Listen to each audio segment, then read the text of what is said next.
मैं all India गद्दी समाज के इस प्रदेश के महासचिव बरकत अहमद ये बताना चाहता हूँ कि हर साल हम लोग 31 दिसंबर को गद्दी दिवस मनाते हैं। इसी क्रम को बढ़ाते हुए 2023 में 31 दिसंबर को ऑल इंडिया गद्दी समाज के बैनर तले हम अपने बिरादरी के बहुत सारे शोबे से आने वाले जैसे डॉक्टर्स, इंजीनियर्स और टीचर्स को सम्मानित कर रहे हैं, ताकि हमारे समाज के बाकी जो स्टूडेंट्स हैं इससे मोटिवेट होकर के और वो भी आगे बढ़ें। ऑल इंडिया गद्दी समाज की बिहार में गठन कब हुआ?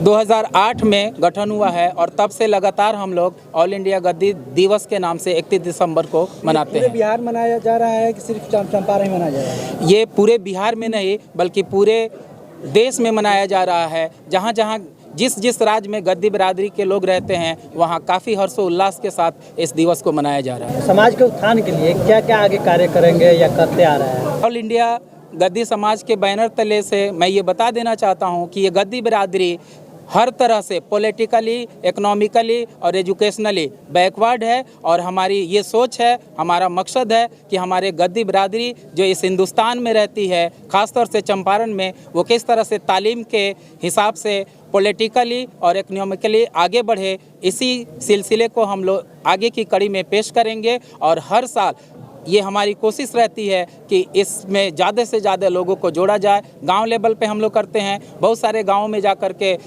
हेल्थ कैंप लगाते हैं, शिक्षा को जागृति लाने के लिए काम करते हैं और इंशाल्लाह आगे भी हम लोग इस काम को इसी अंदाज में करते रहेंगे। आज यहाँ पे सम्मान समारोह भी आप लोगों ने किया है, तो उसमें किसको किसको सम्मानित किया गया है? आज के इस गद्दी दिवस के मौके पे हम अपने बिरादरी के डॉक्टर्स, इंजीनियर्स और शिक्षक से लेकर के और होनहार जो बच्चे हैं जिन्होंने अच्छे मार्क्स ऑब्टेन किए हैं उन सारे बच्चों को और डॉक्टर्स के अलावा जो हमारे प्रशासनिक सेवा में हैं जैसे प्रोग्रामिंग ऑफिसर पीओ साहब हैं और हमारे प्रशासन में एक सज्जाद गद्दी साहब हैं जो इंस्पेक्टर हैं, अभी पटना में हैं, तो इन सारे लोगों को सम्मानित किया गया है। हम लोगों ने हर जगह जिला स्तर पे कमेटियां गठित कर दी है और जिला वाले लोग अब प्रखंड स्तर पर इसको मजबूत करने के लिए प्रखंड स्तर पर भी कमेटियां बन रही है। कुछ जगह बन गई हैं, कुछ जगहों पे बाकी है, जिस पे हम लोग कार्य कर रहे हैं ताकि हमारे निचले स्तर के तक हमारी मजबूती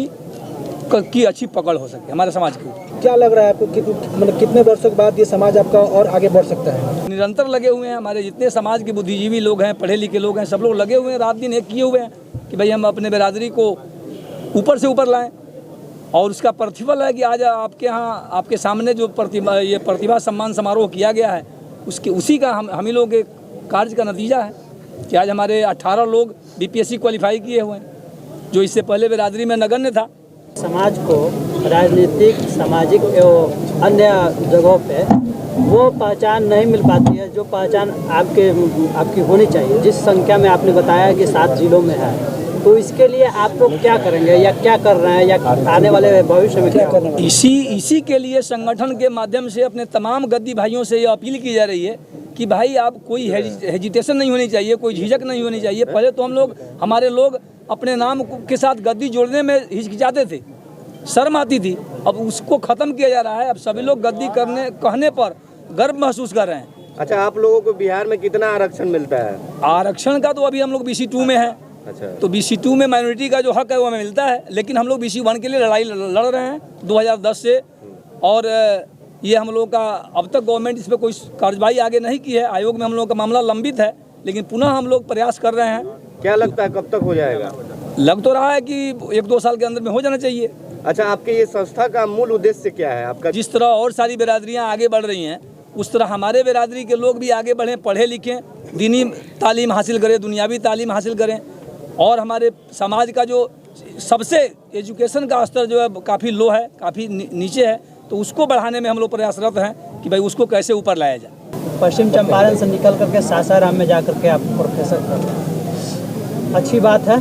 समाज को एक नई दिशा दे रहे हैं। समाज शिक्षा के ही क्षेत्र में, अभी आप ही के एक प्रतिनिधि ने बताया कि शिक्षा के क्षेत्र में बहुत पीछे है। आने वाले समय में क्या होना चाहिए? जो बीत गया उसे भूतकाल में हम समाहित कर देते हैं, लेकिन आने वाले समय में क्या होना चाहिए जिससे बेहतर शिक्षा आपके समाज को मिल सके? हमारा समाज जो अभी वर्तमान में है काफ़ी पिछड़ा हुआ है और हर तरह से सामाजिक रूप से, आर्थिक रूप से, शैक्षणिक रूप से और राजनीतिक रूप से। लेकिन सबका जो मूल जड़ है वो है शिक्षा। अगर शिक्षा का प्रसार हो जाए, प्रचार हो जाए, हमारे बच्चे शिक्षित हो जाएं, तो हर जितनी सारी बुराइयां हैं हमारे समाज में, जो भी पिछड़ापन है वो सब दूर हो जाएगा। सबका एक ही जड़ है शिक्षा। इसलिए हम लोग प्रयास कर रहे हैं कि हमारे बच्चे शिक्षा के क्षेत्र में आगे बढ़ें, शिक्षित बने, और उसके जब शिक्षित बनेंगे तो बहुत सारे, चूँकि हमारा जो समाज है इसमें आर्थिक तंगहाली भी है, तो अगर बच्चे शिक्षित हो जाएंगे तो सरकारी नौकरी पकड़ लेंगे। इसके अलावा वो जो है मल्टीनेशनल कंपनियां हैं उसमें भी जाएंगे, और कुछ नहीं करेंगे तो कम से कम उनको इतना तो तजुर्बा ज़रूर हो जाएगा, इतना अनुभव ज़रूर हो जाएगा कि किसी भी व्यवसाय को अच्छे तरीके से कर लेंगे, अपना विकास करेंगे। जब उनका विकास होगा तो उनके परिवार का विकास होगा, समाज का विकास होगा और अल्टीमेटली देश का विकास होगा। मूलभूत आवश्यकता की कौन कौन सी जरूरत है? कहा जाता है कि रोटी है, कपड़ा है, मकान है, शिक्षा है, इंफ्रास्ट्रक्चर, रोड है, लेकिन इसमें जो सबसे मेन है जिस पर हम फोकस कर रहे हैं वो है शिक्षा।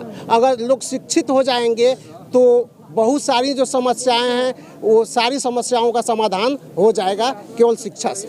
जो भी देख रहे हैं, सुन रहे हैं, ताकि आपका मैसेज उनके लिए बेहतर दे सके। जी, हम अपने समाज के बच्चों से यही कहना चाहेंगे कि आप शिक्षित बनिए।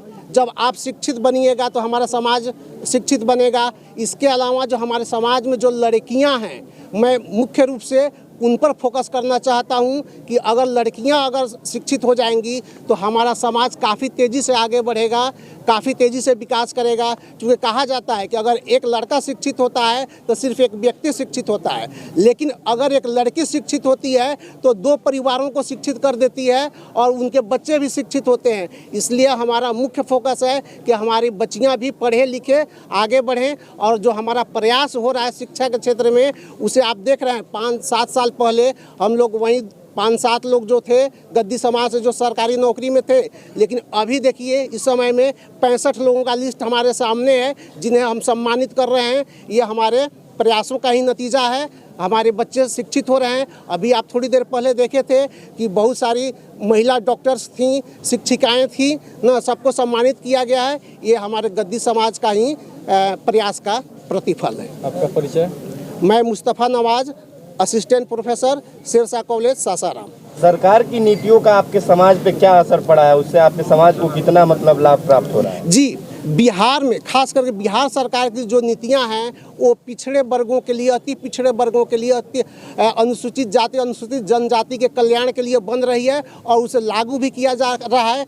खास करके नीतीश कुमार की सरकार में जो है हमारा जो विकास है वो काफ़ी तीव्र गति से हो रहा है। खास करके शैक्षणिक जो विकास है उस पर काफ़ी तीव्र गति से काम किया जा रहा है। सरकार के द्वारा बच्चियों को उत्थान के लिए बहुत सारी योजनाएं चलाई गई है। बच्चियों को स्कूल तक लाने के लिए साइकिल दिया गया, उन्हें और भी बहुत सारी सुविधाएं दी जा रही है।